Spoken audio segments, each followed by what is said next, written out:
pues la paga del pecado es simplemente la muerte, dice la Escritura. Pero Cristo vino para que nosotros tengamos vida y vida en abundancia. Entonces yo predico a Cristo y a Cristo glorificado, ¿no?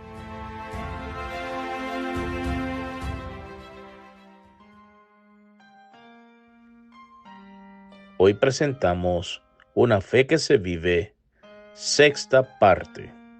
Doy gracias a Dios por la oportunidad que me brinda y Pastor Juan de compartir la palabra de Dios. A pesar de que es un privilegio, déjenme decirles que es bastante fuerte y difícil cuando uno se tiene que parar acá y hablar de un tema en el que el tema te desbasta, te destruye, te revisa, y luego es cuando tú crees que más o menos estás medio preparado para pararte aquí y hablar acerca de ello. Pero quisiera pedirle al Señor en este momento que nos guíe y que abra nuestros oídos, nuestra mente, nuestro corazón a lo que Él tiene para nosotros el día de hoy, ¿sí? Padre, te damos gracias en esta hora, Señor, porque tú eres un Dios fiel. Hemos cantado que tu fidelidad nos persigue, Señor. También hemos cantado que tú eres nuestra roca eterna, en donde está el cimiento de nuestra esperanza, de nuestra fe, y sobre la cual tú edificas tu iglesia, Señor. También hemos cantado que tú eres el Rey, que no hay nadie más sobre ti, Señor, y que tú eres soberano, Señor. Padre, te pedimos en esta hora, a ti, el Dios soberano, todopoderoso, que tu palabra sea como tú has dicho en ella misma, Señor, que sea lumbrera para nuestros pies y guía, Señor, luz en medio de este camino, en medio de la oscuridad de este mundo. Te damos las gracias en glorioso nombre de Cristo Jesús. Amén y amén. El pastor ha venido presentando esta serie que se llama Una fe que se vive. Hoy me tocó el tema que no es nada sencillo, se llama Sin favoritismo. La predicación de hoy les voy a pedir que no hagan como al último Esteban, que lo mataron apedreado. No es mi información, estoy tratando de exponer lo que Dios dice, pero ya que mi nombre pues me precede, espero que tengan misericordia de mí, ¿no?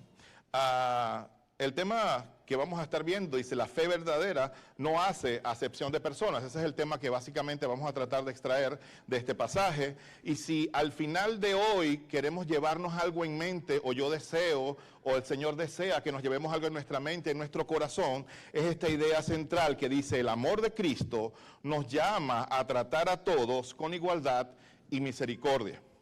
Voy a repetir, el amor de Cristo nos llama a tratar a todos con igualdad y misericordia. Esto es lo que al final, de luego de estas 2 horas y media, quizás 3, de exposición de la palabra, ya que el pastor me dijo que yo podía tomarme ese tiempo, vamos a tratar de que esto sea lo que salga en nuestra mente y en nuestro corazón.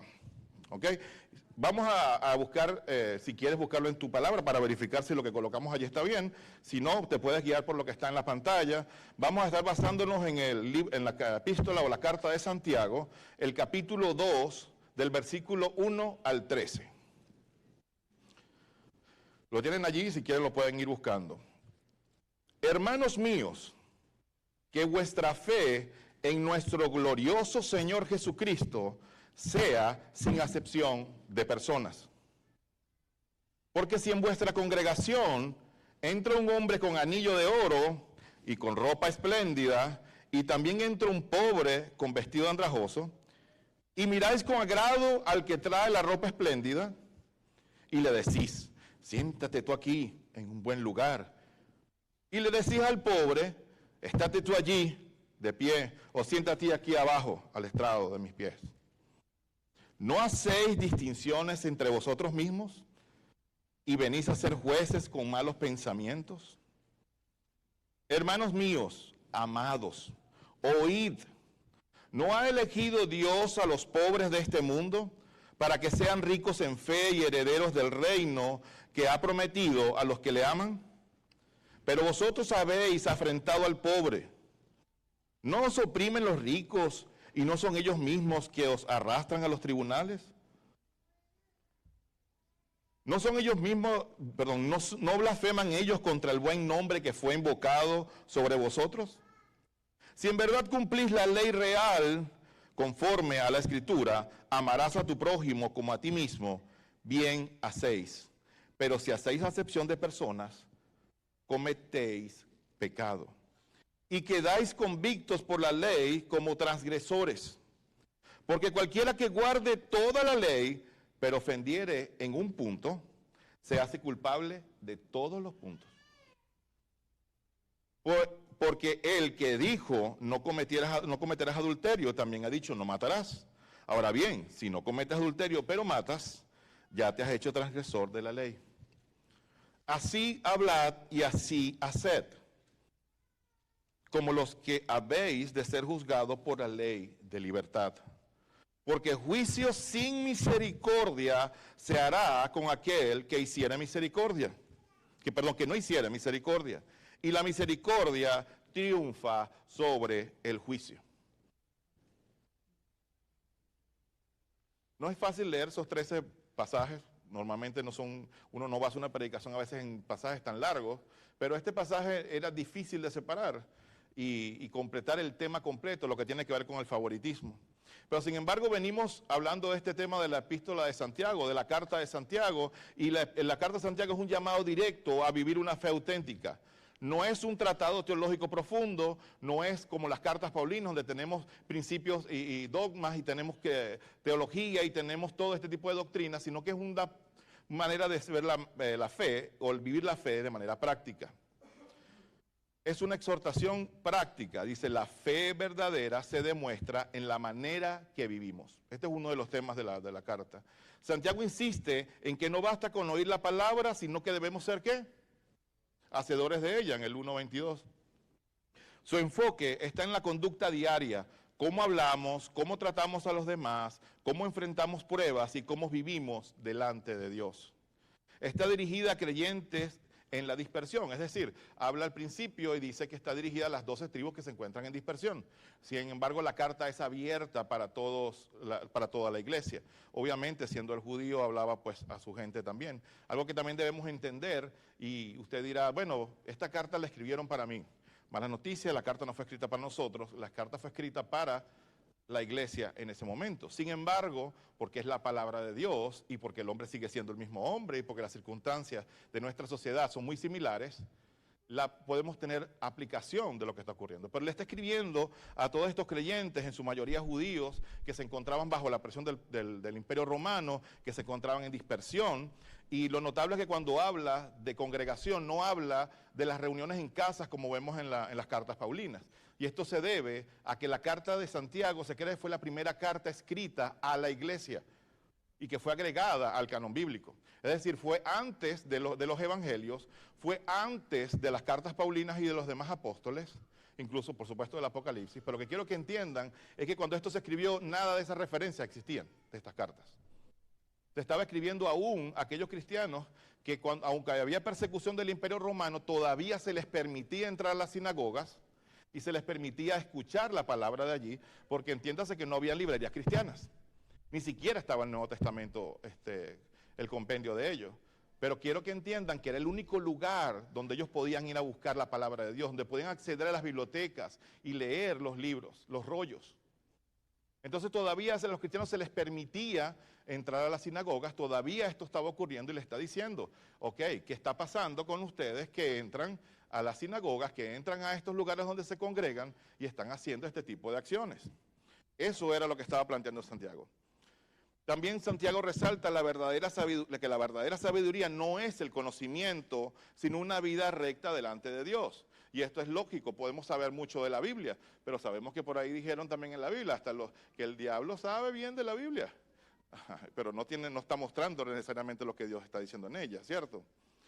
En este contexto, el favoritismo no es algo superficial, sino una evidencia de una fe inconstante. Podemos decir, una fe que discrimina no refleja a Cristo. Vuelvo y repito, una fe que discrimina no refleja a Cristo. Y quisiera que este pasaje que hemos tomado, vamos a estar tomando 4 puntos que vamos a tratar de entender. ¿Qué es lo que se refiere el favoritismo? ¿A qué se refiere? ¿De qué habla? ¿Y qué podemos obtener para nosotros hoy? Para aquellas iglesias que tienen problemas de favoritismo. Porque aquí no es. Entonces, como vamos a grabar hoy para otras iglesias, no es para ustedes, no vayan a creer. El favoritismo no existe acá en Central, ¿verdad que no? Ok, nadie dijo amén. Ok. Ya voy mal arrancando la prédica, ¿no? Vamos al punto 1. El punto 1 dice, el favoritismo contradice la fe en Cristo. En el capítulo 1, el versículo 1 vemos, hermanos míos, que vuestra fe en nuestro glorioso Señor Jesucristo sea sin acepción de personas. Y aquí en el primer apartado, que es bueno que nosotros entendamos, es el origen del concepto y que este concepto es algo serio, es algo importante y no tomado por poco para Dios. Ustedes dirán, bueno, pero es que yo no he escuchado casi predicaciones del favoritismo ni la discriminación. Pero yo le aseguro que se ha escuchado predicaciones acerca del diezmo y la ofrenda. ¿Cierto? ¿Cuántos hemos escuchado en internet una poderosa predicación acerca del favoritismo y regañando a los hermanos en la iglesia? ¿Cuántos lo han escuchado? No lo han escuchado, ¿saben por qué? Porque no es popular. El problema de hoy en día de la iglesia es la impopularidad del evangelio. Pero lamentablemente, y por eso que creo que muchos estamos viniendo acá a la iglesia, el pastor no se limita a temas populares. Se limita a lo que la palabra dice y pudiéramos haber saltado este fragmento de la palabra de la epístola de Santiago, tocar las cosas bonitas de la epístola de Santiago, pero tenemos que detenernos allí. Y no obstante, él agarró y me dio esa predicación a mí. Bueno, amén. Ahí se por fin, primer amén. Muy bien. En el primer apartado, el origen del concepto es algo serio para Dios. La expresión acepción de personas proviene del griego prosopolepsia, lo dije bien, lo practiqué mucho, que significa juzgar por la apariencia externa. Y no es un tema menor en la Biblia. Usted dirá, bueno, Santiago viene y planta el tema, eso eran cositas que estaban pasando en la iglesia al principio, pues porque venían del mundo, y esto es algo que Dios pues quería tocar porque es un tema nuevo. Déjenme decirles que no. Y quisiera que hagamos un pasaje en esto, nos pasemos por estos versículos del Antiguo Testamento. En el primero está en Proverbio 24:23. Dice, también estos son los dichos de los sabios. Hacer acepción de personas en el juicio no es bueno. Piensa lo que dice Levítico 19 del 15 al 16. Y recuerden que este Esteban no debe morir apedreado. No harás injusticia en el juicio, ni favoreciendo al pobre, ni complaciendo al grande. Con justicia juzgarás a tu prójimo. No andarás chismeando entre tu pueblo. Vuelvo y repito, no andarás chismeando entre tu pueblo. No atentarás contra la vida de tu prójimo. Yo, Jehová. Deuteronomio 1:17, no hagáis distinción de personas en el juicio, así al pequeño como al grande oiréis. No tendréis temor de ninguno, porque el juicio es de Dios. Y la causa que os fuere difícil, la traeréis a mí y yo la oiré. Mis hermanos, la lista de esto era bien larga. La lista era un poquito más larga y de hecho vamos a ver otros pasajes más adelante. Pero déjeme decirle que es un tema bien complejo, bien delicado y bien serio para Dios. El favoritismo no es un error social, es un pecado que corrompe la justicia y el corazón. Y mantenga esta palabra en su mente para todo el resto de las horas que vamos a estar acá, el corazón.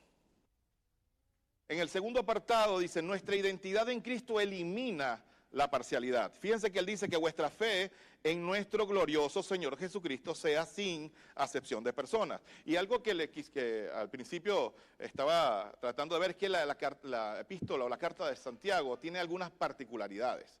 Una que no era escrita con profundidad teológica ni todo esto, sino una fe práctica, una fe que pudiera yo llevar a cabo el día a día. Pero también su manera de escribir, él no nombraba a Cristo todo el tiempo.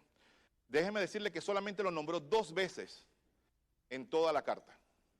Del resto hacía alusiones a ella. El nombre glorioso que ha sido presentado fue entre ustedes, el que ha sido, pero nunca decía el nombre de Cristo. Solamente lo nombra 2 veces. El primero es en el capítulo 1, donde él mismo se presenta como siervo, aunque la traducción en español dice siervo. Él no usa la palabra que normalmente utilizan los apóstoles en el futuro, o que vendrían a utilizar en el futuro en las demás cartas, que era apóstolos en griego, que significa yo, Pablo, apóstol de Jesucristo. Eso lo hemos leído, ¿cierto? Sin embargo, él no se atreve a llegar tan lejos. Él utiliza una palabra que se llama duolos, que significa esclavo. No significa apóstol, como nosotros nos gustaría que nos llamaran hoy en día. Muchos hoy ostentan de esta palabra en estos videos famosos de internet, ¿cierto? Con iglesias muy llenas. Él se identifica a sí mismo como esclavo de Dios y del Señor Jesucristo. Esta es la primera vez que vemos que utiliza el nombre de Jesucristo. Y déjeme decirle, la segunda vez que lo utiliza, y solamente lo utiliza 2 veces, es en el capítulo 2 al principio, donde dice, nuestro glorioso Señor Jesucristo. Y no lo utiliza porque Él no quiere tomar en vano este nombre. Y a tal punto que déjeme decirle que Santiago era el hermano de carne, de sangre del Señor Jesucristo. Si yo hubiera sido Santiago, y yo hubiera quizás utilizado un poco de mi humanidad, a mí me hubiera gustado decir, yo, Esteban, hermano de sangre y en el espíritu del glorioso Señor Jesucristo. ¿Cuántos hubieran tenido la tentación de haberse llamado? ¿Cierto? ¿Verdad que sí? O sea, papi, mira, usted vayan a escribir sus carticas, porque es que a Cristo lo cargué yo le cambié los pañales. Él era mi hermano. Muchos estaríamos tentados a decir que jugábamos. Nosotros agarrábamos la pelotica y nos lanzábamos la pelotica, nos escondíamos de mi mamá, le escondíamos las cosas a mi papá, quebrábamos los vasos. Y él hubiera podido decir, esto es lo que a mí me... Así que lo que van a escuchar viene de primera mano. Viene yo lo conozco con una manera que ustedes ni siquiera lo conocen. Ninguno de los apóstoles tuvo esta oportunidad. Pero no, él llega y se aparta aún más lejos y dice, yo soy esclavo de Dios y del Señor Jesucristo. Y lo que está diciendo aquí es exactamente, es que nosotros, ahora le dice, ustedes, hermanos míos, esclavos de nuestro Señor Jesucristo, de nuestro glorioso Señor Jesucristo, no pueden hacer acepción de personas. Y aquí es claro que nos está hablando acerca de nuestra identidad en Cristo. Y es que si nosotros nos identificamos con Cristo, la parcialidad, el favoritismo, la discriminación no puede ser parte de nuestra vida. No puedes decir que crees en Cristo y tratar a las personas con parcialidad. Voy a repetir, no puedes decir que crees en Cristo y tratar a las personas con parcialidad. Cristo no hizo distinción. El favoritismo es incompatible con el Evangelio. No podemos tener una iglesia, aunque existen como ellas, en que decimos que predicamos el Evangelio de Cristo, sin embargo hacemos acepción de personas. ¿Usted cree que hoy en día este reclamo de Santiago acerca del rico y el pobre que entran a la iglesia ocurre en las iglesias, cualquiera sea la religión? ¿Ah? ¿Pero cómo es posible? ¿Tú sabes cuántos años han pasado de esto? ¿Ah? No se predica. Es más, no tanto que no se predica, no se disciplina, no se corrige muchas veces. ¿Qué pasaría? Fíjense, yo me tuve hoy que poner anillos y toda la cuestión. Pero realmente es así, y esto es parte del bagaje o del background o de nuestra vida anterior, que lamentablemente la arrastramos a la iglesia. Pero ¿qué pasa? Cuando venimos acá, choca inmediatamente con el Evangelio. La parcialidad, el favoritismo es incompatible con el Evangelio de Cristo. Ayer estuvimos en una conferencia que tuvimos la oportunidad de ir, el pastor nos invitó, a mi amada esposa y a mí, y a pesar de que tuvimos que levantarnos temprano un sábado para poder viajar unos minutos, fue una bendición.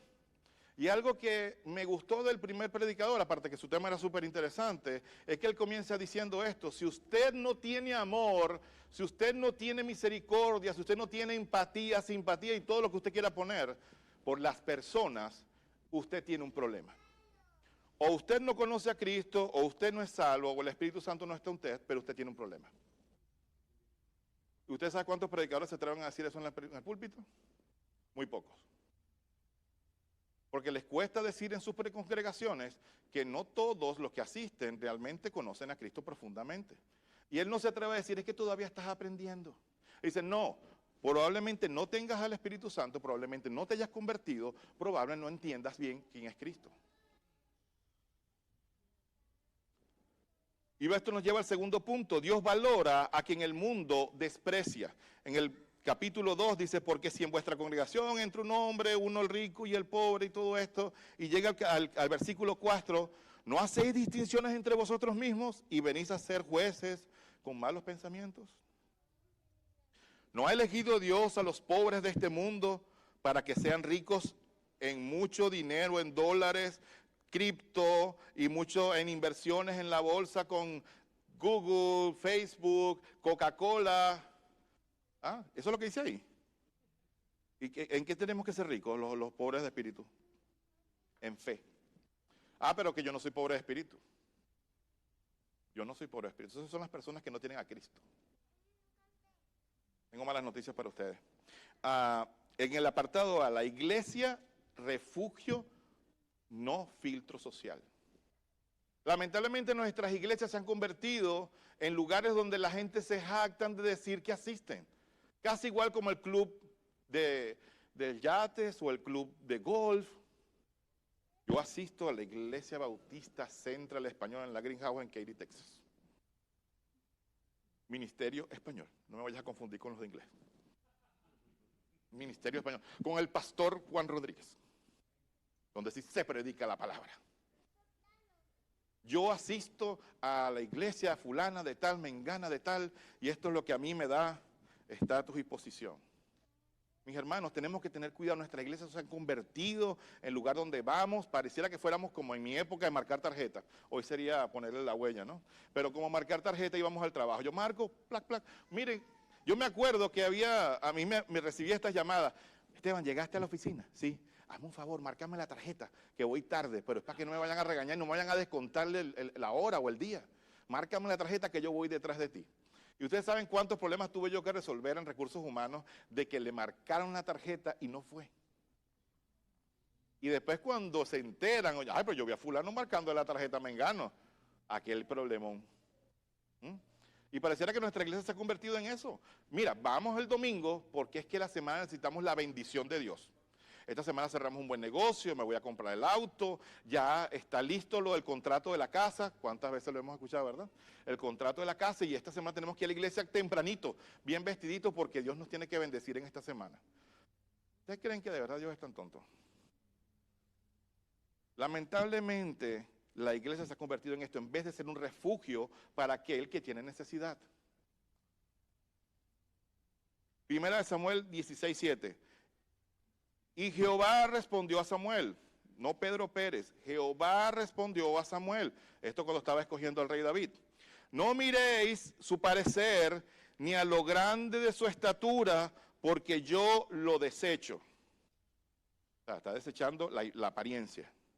Porque Jehová no mira lo que mira el hombre, pues el hombre mira lo que está delante de sus ojos, pero Jehová mira ¿qué? Les dije que tuvieran esta palabra en su mente, el corazón. Lucas 14, 13 al 14. Mas cuando hagáis banquetes, llama a los pobres, los mancos, los cojos y los ciegos, y los que tienen bastantes ingresos para que hagan un aporte a la iglesia. Y eso dice ahí, ¿no, verdad? Y serás bienaventurado. Y vas a ser bendecido y vas a tener buenos negocios. No dice nada de eso tampoco. Porque ellos no te pueden recompensar, pero te será recompensado en la resurrección de los justos. Todos decimos amén, y a mí lo que más me cuesta es entender, porque yo tengo que pagar esta semana biles. Y pareciera que es que el mundo nos cuesta entenderlo desde el punto de vista de la eternidad. Mi problema no es con la eternidad, mi problema es el día de mañana, cuando tengo que iniciar la semana. Cuando son las 6 o 5:30 de la mañana suena el reloj y mi disco duro se carga y me recuerdo que esta semana tengo. Pagar aquí ese rollo allá, el problema es esto. Ese es mi problema. Mi mente no está puesta en las cosas eternas. Pero es más fácil hacer un agasajo para personas que tienen dinero que van a aportar. Es más fácil para el que tiene buena imagen. Pero es muy difícil hacer un buen banquete con todas las de la ley para los pobres, los mancos y los cojos y los ciegos. Porque ellos no van a darles recompensa. Y el Señor te lo está diciendo, no esperes recompensa de ellos. Ellos no van a dar diezmo ni ofrenda. Pero te será recompensado en la resurrección de los justos. ¿Cuál recompensa estamos esperando? ¿La inmediata? ¿O estamos esperando la recompensa de aquel que nos va a reconocer en la resurrección de los justos? Si podemos aplicar algo, Dios no mira la apariencia. Dios no mira la apariencia. ¿Qué mira? Cada persona tiene valor. Y la iglesia es un lugar ¿de qué? De restauración. Mis hermanos, hagámonos un examen hoy, rápidamente, antes de pasar al otro punto. ¿Qué es nuestra iglesia? ¿Es un lugar de restauración? ¿Es un lugar donde el que llega consigue amistad y consigue amor, aceptación o juicio contra su vida pasada? Y es que pareciera que en nuestras iglesias se nos olvida. Nosotros tenemos, como el pastor dice, que hay un marco mágico, ¿no? Ahí en la entrada, ¿no? El dintel de la puerta parece que es mágico. Entramos allí, todos entramos caminando así, como que volando. Hermano, buenos días, Dios le bendiga, en victoria. Dios le guarde, Dios le guarde. De verdad que Dios ha sido bueno. En mi vida ha sido bueno. En mi vida. Yo he escuchado eso, ¿cierto? Aleluya. Se nos olvida que nosotros éramos pobres espirituales. Y no es que no lo seamos, sino que ya salimos de esta condenación eterna. Efesios 2, 1 al 5, y dice, y él os dio vida a vosotros cuando estabais muertos en vuestros delitos y pecados, y en los cuales anduvisteis en otro tiempo siguiendo la corriente de este mundo, conforme al príncipe de la potestad del aire, el espíritu que ahora opera en los hijos de desobediencia. ¿Cómo estábamos antes? Muertos en nuestros delitos de pecado, estábamos condenados, éramos pobres espirituales, sin destino. Mateo 5:3, bienaventurados los pobres de espíritu, porque de ellos es el reino de los cielos. Entonces, si usted no se considera pobre de espíritu, no va a poder ser bienaventurado. Así que los pobres de espíritu no son aquellos que llegan con problemas. Somos todos nosotros. La diferencia está en el fin para que vamos a tener en Cristo. Bienaventurados los pobres en espíritu, porque de ellos es el reino de los cielos. Y mis hermanos, que no se nos olvide que nosotros también estuvimos en la misma circunstancia. Hemos venido de esa misma oscuridad. No podemos pretender que el que llega o el que viene venga ya lleno de la luz de Cristo. La gente viene a las iglesias porque necesita la luz de Cristo. ¿Y quién dice que son la luz del mundo? Es la iglesia. Pero la iglesia es la dirección 2855 Greenhouse, Katy. ¿Qué es la iglesia? Son cada uno de nosotros. Pero déjeme decirle que usted individualmente no es la iglesia. Usted es un creyente. ¿Usted sabe cuándo se llama iglesia? Usted. El Señor lo dice, que donde se reúnan 2 o 3, ahí estoy yo, en medio de ustedes, ¿cierto? Es decir, usted se convierte en iglesia cuando trabaja con el otro hermano, cuando se juntan y cuando se ponen de acuerdo y trabajan para cumplir y hacer la voluntad de Dios. Eso es la iglesia. Yo no puedo quedarme en mi casa y decir, yo no voy a la iglesia porque realmente yo no necesito ir a la iglesia. Yo me quedo y yo veo la predicación online y ya con eso es suficiente. Ya el Señor sabe. El Señor me entiende y conoce mi corazón. Él sabe que yo lo amo.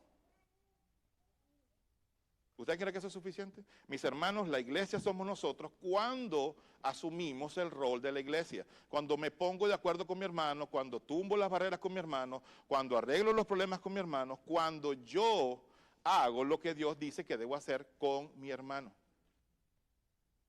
No podemos ser individuales en esto. Todos estábamos sin Dios, sin esperanza, pero Dios nos hizo ricos en fe por su gracia. Ricos en fe, mis hermanos. Y esto, la palabra fe es algo que retunda y va tomándose el tema varias veces en la carta de Santiago. El tercer punto dice, el favoritismo viola la ley del amor. Dice aquí, si en verdad cumplís la ley real, conforme a la Escritura, amarás a tu prójimo como a ti mismo, bien hacéis. Pero si hacéis acepción de persona, ¿cometéis qué? Pecado. Y quedáis convictos por la ley como transgresores. Aquí me llama la atención que Santiago dice, la ley real. Y hoy cantamos algo que es una realidad. Él es el rey. ¿Él es el rey de quién? ¿Del universo? No, él es el rey de mi vida. Eso lo hemos cantado. Ojalá eso sea cierto en mi vida también. Dice, Él es el rey de mi vida. Y cuando se refiere aquí a la ley real, Santiago está elevando la ley que ya fue dada a los judíos, diciéndole, ok, déjenme decirle que esta ley no es para que la guarden y la engaveten. Esto es la ley del rey, de alguien que está sobre una posición al que nadie le sobrepasa, al soberano, al rey del universo, al que ha sido siempre y que es y que será, conforme a la Escritura. Ahora, mis hermanos, en la práctica, el apartado A, el favoritismo en la práctica hoy. Porque es muy bonito decir, es más fácil decir entre el rico y el pobre. Es decir, fácilmente usted puede darse visto que ahí entra alguien un poco andrajoso y dice, este es pobre. Y si este es alguien bien vestido, dice, este tiene algo de pastica o algo de dinero. En mi país dicen billullo. Fíjate lo que dice el versículo 4. No hacéis distinciones, hace la pregunta, ¿no hacéis distinciones entre vosotros mismos y venís a ser jueces con malos pensamientos? Y Santiago hace una pregunta retórica, pero déjenme decirles que cuando hace aquí la palabra para decir distinción entre vosotros, que pareciera similar a la acepción de personas, cambia la palabra. Ya no usa la palabra proposoloptepsia, esa que estaba al principio, que no me acordé ahora, sino que utiliza otra palabra en griego, que significa, que es diacrinete, que significa discriminar. Y Santiago entonces no solamente dice, mira, es muy fácil entre el rico y el pobre, ahora les voy a subir un poco la presión. No solamente es favoritismo por la apariencia, es también discriminar entre ustedes. ¿Se están discriminando entre ustedes? Porque no es solamente en el tema de la iglesia si alguien viene o viene a visitar de otra iglesia. El tema es entre ustedes ahora también. Pero ¿cómo se manifiesta hoy en día? Estatus socioeconómico. Fácil de verlo, el que tiene dinero, tiene preferencias, le dan puestos de liderazgo, mayor atención pastoral, o las personas adineradas o influyentes. Esto influye a recibir el mejor asiento, elogios en público, trato de favor debido a su capacidad económica o estatus social. ¿Cuántos no han visto que es el tesorero en la iglesia es el que tiene el Mercedes? No ha pasado. En mi iglesia era así, donde yo veía en Venezuela. El que era el tesorero era el que todo el mundo sabía que tenía, el que le puede decir al pastor, pastor, voy a cambiar de vehículo, te voy a regalar el mío. Por eso te mereces el puesto de tesorero. No, aquí no pasa, eso sí no pasa, ¿no? Eso sí no pasa. Pero déjenme decirle que eso ocurre. ¿Cómo se manifiesta la discriminación por el estatus socioeconómico? Fama o liderazgo. ¿Qué va a ocurrir? Y no estoy hablando mal de Marcos Witt, pero ¿qué pasaría si pasa Marcos Witt? Bajen rápido esa gente de allá arriba, ¡rápido! Bájenlo y cállenlos. Pónganle la pista a Marcos, que Marcos va a cantar. Oh, viene Danilo Montero. Dios mío, Danilo llegó. Voy a cantar, no puedo cantar. Voy a cantar una canción de Danilo. Él es el rey. Danilo, perdón. Fama y liderazgo. En mi iglesia va a predicar fulano de tal. La edad o la cultura. A veces, y escuché en estos días que mi hermano Jesús está haciendo una célula para las personas que sobrepasan la edad. Primera vez que escucho, mi hermano, que una célula es para aquellos que tienen que tener mayor de 55 es. Uy, todavía me falta. Mi hermano tiene una célula para personas mayores de 60 años. Eso sí es raro. ¿Ah? Donde el estándar es al revés. Hay que ser mayor para poder asistir. Y escuchaba que él mismo comentaba, es que muchas veces a las personas mayores de 60 se les olvida que también necesitan seguir estudiando la palabra, que también necesitan un lugar donde reunirse para expresar sus necesidades. Las necesidades cambian, pero no dejamos de tener problemas. Pero también ocurre con los más pequeños o los jóvenes. ¿Qué le decía Pablo a Timoteo? Que nadie tenga en poco tu juventud. Quiere decir que como Timoteo era un pastor joven, quizás lo veía, amiguito, usted no sabe mucho. Imagínense aquellos judíos que se convertían, que eran eruditos, y de repente le tocaba así como el día de hoy, que llegaba un novato, ¿verdad?, a predicarle. Y él le dice, esta predicación no va a estar muy buena, porque va a predicar el hermanito muy chamito, muy jovencito. No trae nada. Nepotismo, la asignación de ministerios, cargos de liderazgo, privilegios basándose en lazos familiares, amistad, afinidad personal en lugar de medir o de ver en los dones y los talentos. Eso no ocurre tampoco. Tampoco ocurre en las iglesias esto de que los pastores son nombrados de acuerdo a ciertas características. Oh, yo no lo quería decir, pastor. Acuérdense que el que apedrean es Esteban, no a Juan. Juan es el único apóstol que murió viejo. Así que cuidado porque... Elitismo espiritual, formar parte, y me disculpan si quieren apedrear, el último lo mataron. Formar círculos íntimos o grupos exclusivos dentro de la congregación. Los miembros más antiguos y con mayor conocimiento teológico suelen ser exaltados, mientras que a los recién llegados o con menos madurez se les margina o se les invisibiliza.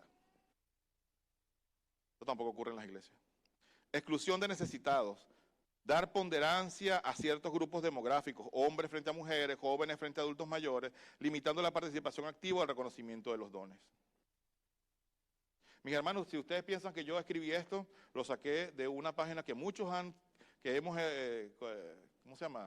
consultado, que se llama Coalición para el Evangelio, donde el pastor Sugel Michelet, Miguel Núñez, y todo esto que nos gusta seguir, escriben. De hecho, creo que Miguel Núñez es el que dirige una de las Coalición para el Evangelio. Y aunque nos duela, esto es algo que alguien estudió y dijo, esto es algo que está ocurriendo en la iglesia hoy, no en la carta de Santiago. Levíticos 19:18, no te vengarás ni guardarás rencor a los hijos de tu pueblo, sino amarás a tu prójimo como a ti mismo, yo Jehová. Gálatas 3:28, ya no hay judío ni griego, no hay esclavo ni libre, no hay varón ni mujer, porque todos vosotros sois como uno en Cristo Jesús. Mis hermanos, toda discriminación contradice el diseño de Dios. Si hay una pizca minúscula de discriminación, de favoritismo, de parcialidad en lo que yo hago en la iglesia, contradice el diseño de Dios. Y el apartado B, ser hacedores, es reflejar a Cristo. Esto lo viene diciendo Santiago.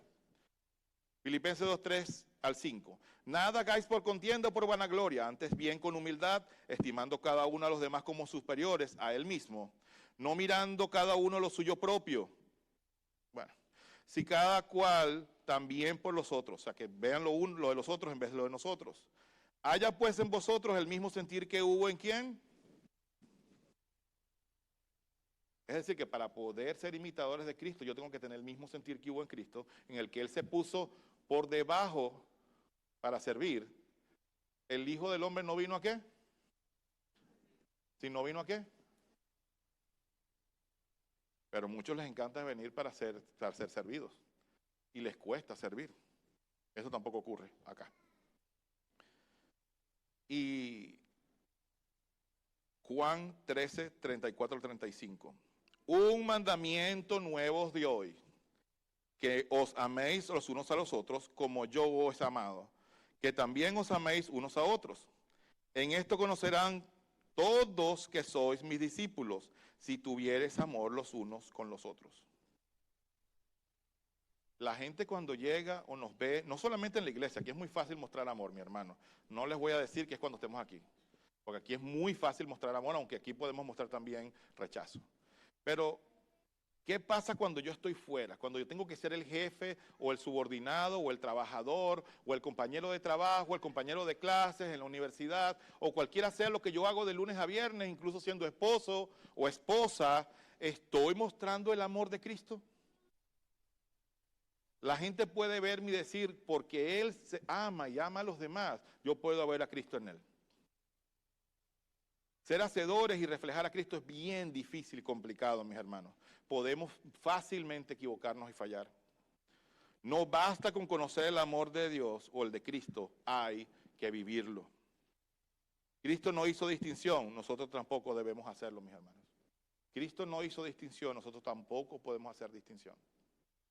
¿Estamos mostrando el amor en Central? La gente puede decir, ellos se aman. Y por como ellos se aman, yo creo que Cristo es real. Porque es muy fácil para así predicar el Evangelio y que alguien se convierta. Pero cuando entonces comienza a andar en la iglesia, pues mira, a mí no me invitan, a mí no me llevan, a mí no me avisan nada tampoco, nadie me llama.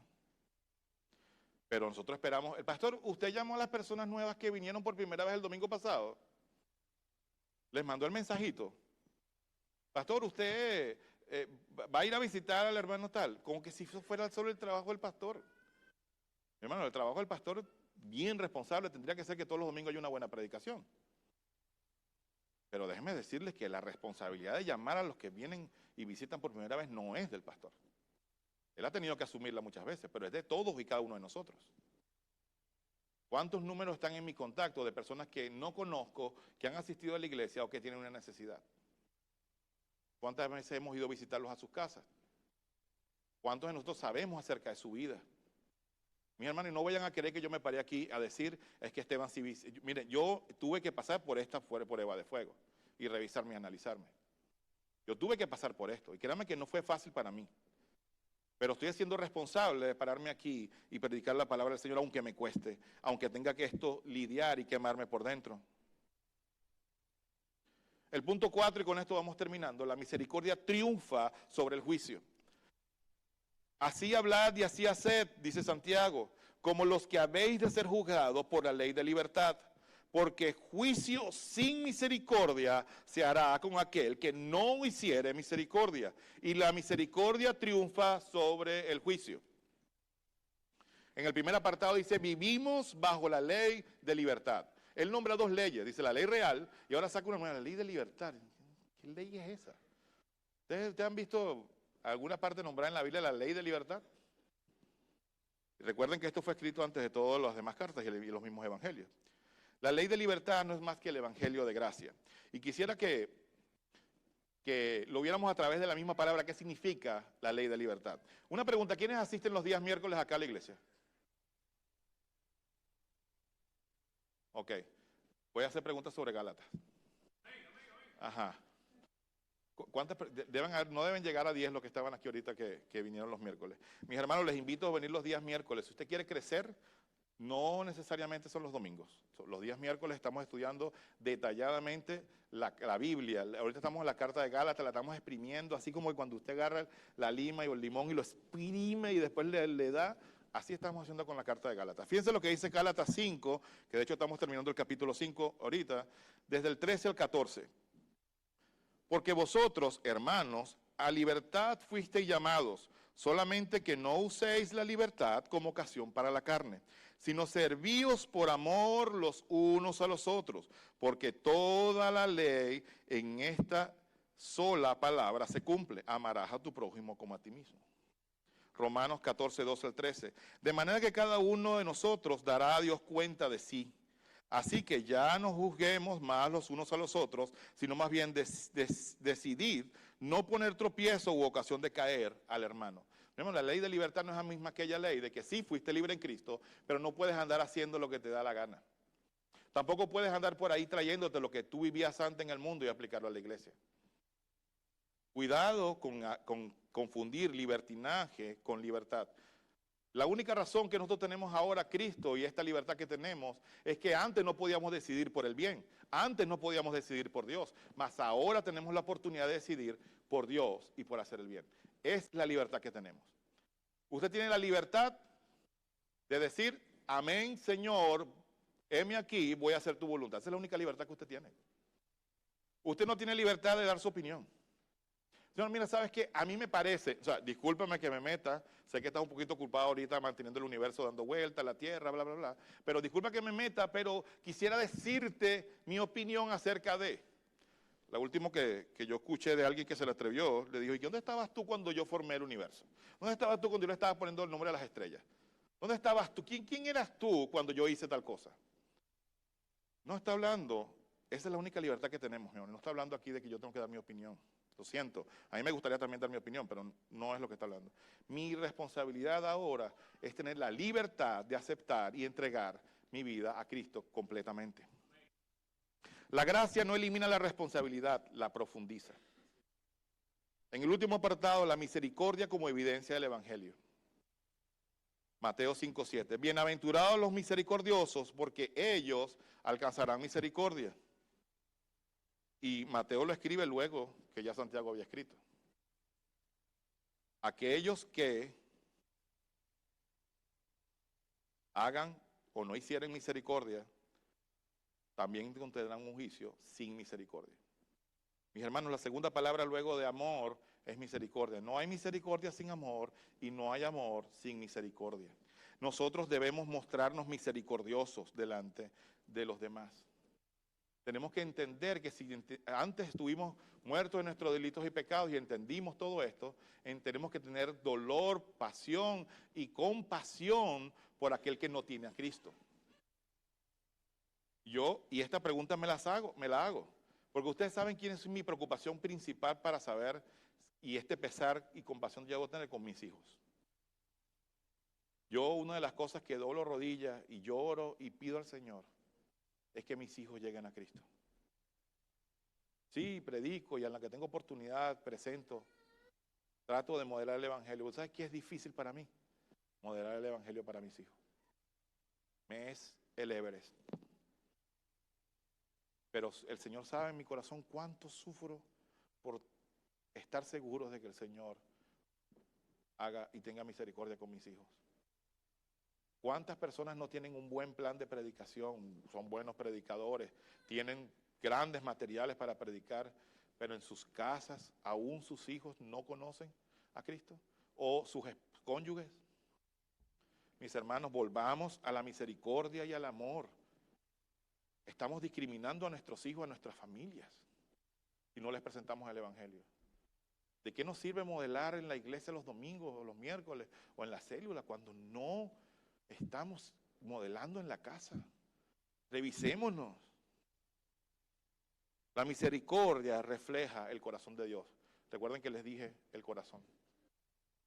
La misericordia, el amor, la no discriminación, el no favoritismo reflejan el corazón de Dios.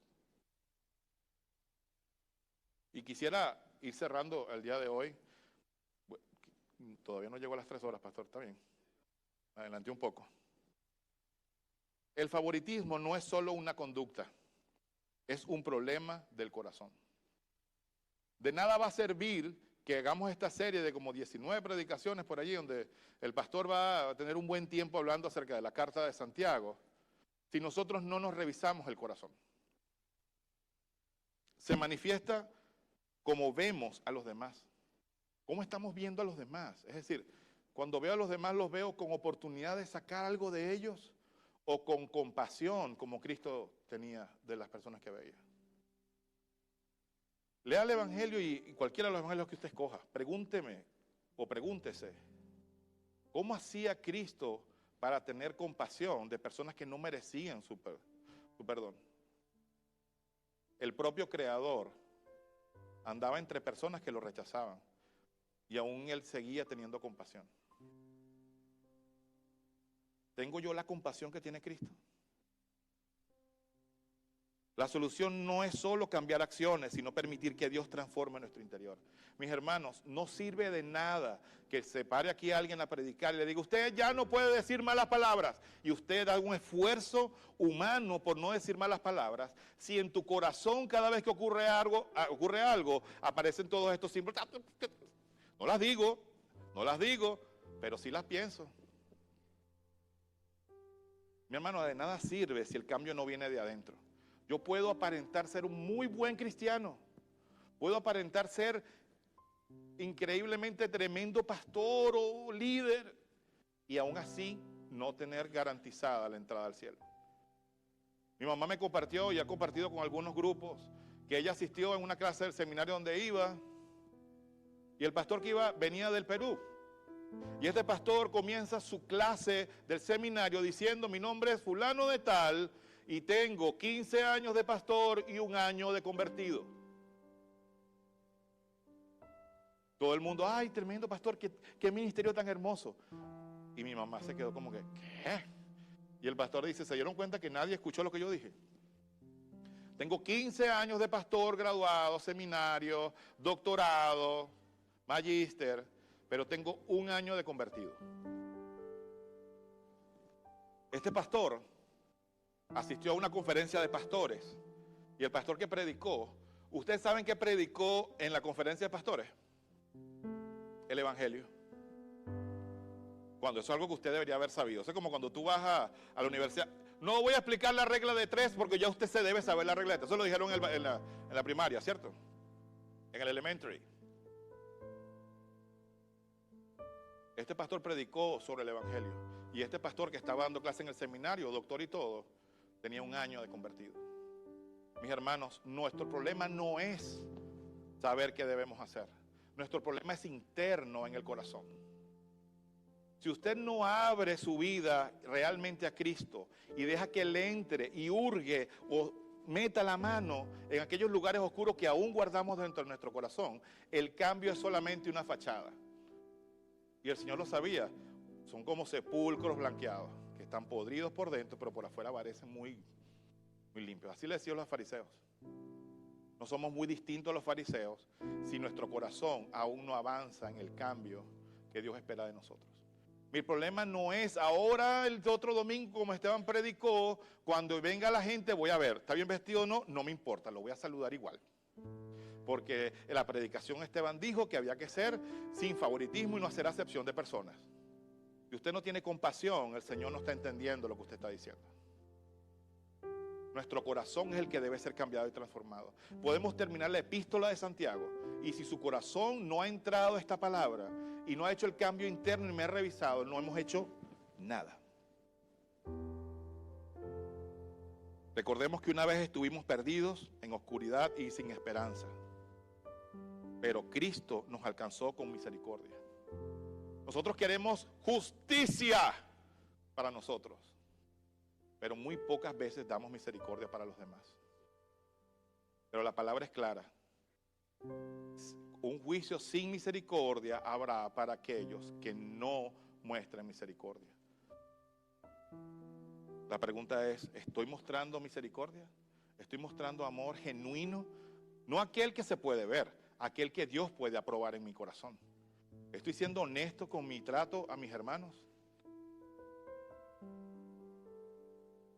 Quisiera, ya que han estado como 2 horas escuchándome, pedirles que se pongan de pie para estirarnos un poco. Pero también quisiera pedirles en este momento que cada uno de ustedes aproveche esta oportunidad y tenga un momento reflexivo personal cada uno de nosotros. Porque esta revisión no es si yo me entendí la palabra o si entendí la predicación.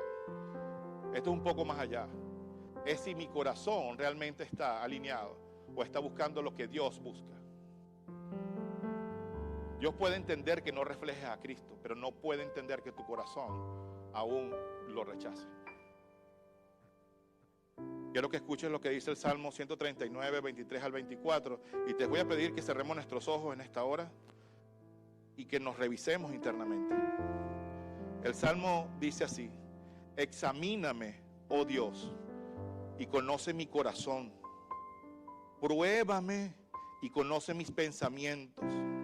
Y ve si hay en mí camino de perversidad. Y guíame por el camino eterno.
Ser tu alegría otra vez, limpia mi vida en lo ancho y lo profundo de tu amor, sumérgeme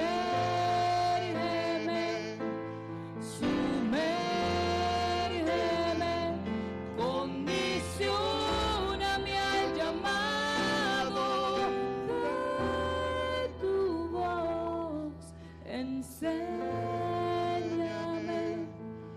y límpiame otra vez.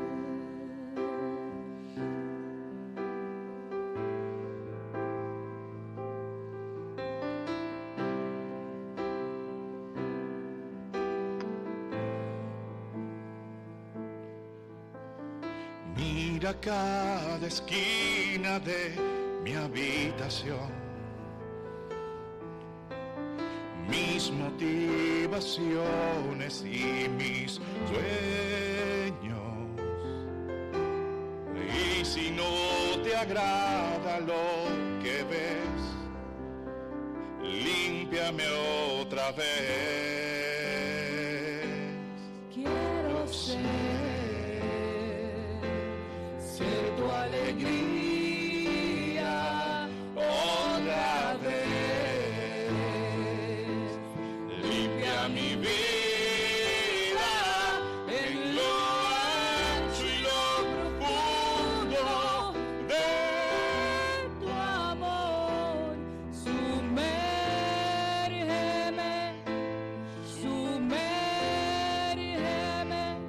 condicióname al llamado de tu voz. Enséñame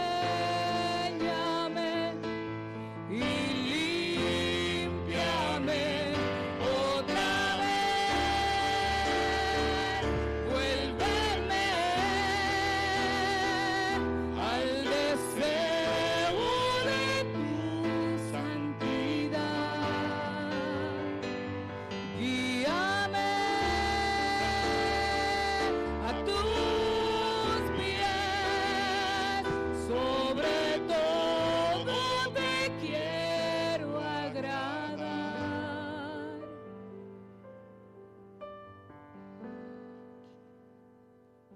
Quiero ser tu alegría otra vez. Limpia mi vida, quiero ser tu alegría otra vez. Límpiame lo ancho y lo profundo de tu amor. Sumérgeme,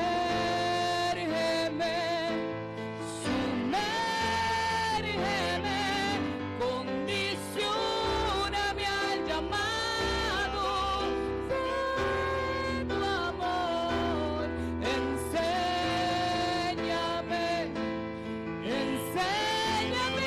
Señor, en lo ancho y lo profundo de tu amor. Sumérgeme,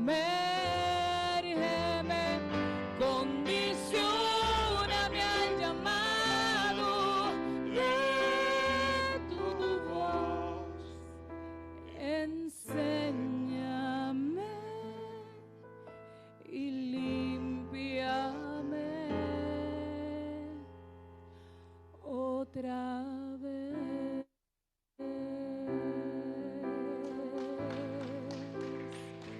Otra vez.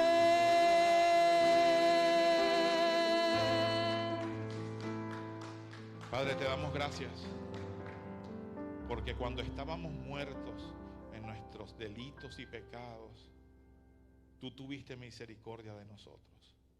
Fue tu gran amor, Señor, el que nos alcanzó un día en la persona de Cristo Jesús. Aquel que no tuvo el ser igual a Dios, sino que se humilló el ser igual a hombre, pero no obstante también se humilló en forma de siervo para venir no a recibir halagos ni recibir una gran bienvenida, sino a entregar su vida a servir a aquellos que en la oscuridad yacían sin esperanza. Señor, que yo recuerde todos los días que tu fidelidad me persigue, porque ya no hay oscuridad en mí, porque tu luz a través de este Espíritu Santo brilla en mí. Ayúdame que esta luz salga de adentro y pueda ser reflejada a los demás. Señor, que todos los días en la mañana yo pueda revisarme y decir: escudriñame, Señor, ve si hay alguna mala intención en lo que yo estoy pensando, en lo que voy a hacer, en el negocio que voy a cerrar, en mi día a día, en el trato con los demás, con mi familia, con mis hijos, Señor. Examina mi actitud, Señor, examina mi comportamiento, examíname en mi interior y haz el cambio adentro, no afuera, Señor, porque cuando el cambio es adentro, afuera se va a manifestar permanentemente. Señor, ayúdame a que yo no tome actitudes que puedan engañar a los demás, sino que mi corazón quiera agradarte y ser tu alegría todos los días, Señor. Revísanos día a día, Señor. Haznos mostrar el amor y la misericordia de Cristo. Que podamos decir que tenemos ese mismo sentir que hubo en Cristo Jesús. Te adoramos y te bendecimos, Señor, en esta hora. Amén.